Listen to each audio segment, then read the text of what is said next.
یہ جو آپ نے مثال حضرت عیسیٰ علیہ السلام والی دی، یہ معجزات کی بحث میں یہ بات ہے. معجزات کی تو آپ لوگ معجزے کا جو تمام مکاتب میں متفقہ ہے نا کہ نبی کے ہاتھ سے کبھی کبھار خدا کی طرف سے ایسا کوئی واقعہ رونما کر دیا جاتا ہے جو قانون فطرت اس سے ٹوٹ جاتا ہے. یہ ہم معجزے کی ڈیفینیشن صحیح کر رہا ہوں میں، جو عام کہی جاتی ہے. تو اس مفہوم میں آپ لوگ معجزے کے قائل نہیں ہیں. اس مفہوم میں قائل نہیں ہیں آیت اللہ علیہ صاحب اور آپ خود بھی، یعنی اس تناظر میں قائل نہیں ہے. لیکن معجزے کا انکار کیا نہیں جا سکتا. مثلا اب حضرت عیسیٰ علیہ السلام کا مردوں کو زندہ کرنا، پرندہ بنانا، اس کو آپ اسی مفہوم میں لیتے ہیں یا آپ اس کے بھی دوسرے معنی لیتے ہیں کہ یہاں پر نہیں پرندے سے یوں مراد کا اور ایسا؟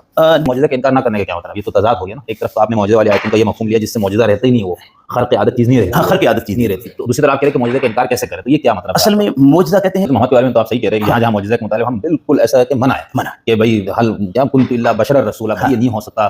وہ نا کہ ناقہ کو ہم نے ان کو سمود کے لیے دیا اسلام میں الا ان کذب الاولون. تو مقصد ہے کہ حضور کے معاملے میں تو قرآن سے تو سوائے شق القمر، لیکن اس کی دوسری توجیہ بھی ہے. باقی کوئی معجزہ حضور کا اس مفہوم میں خرق عادت نہیں ثابت ہو سکتا. لیکن باقی جو گزشتہ انبیاء، حضرت مسیح علیہ السلام، حضرت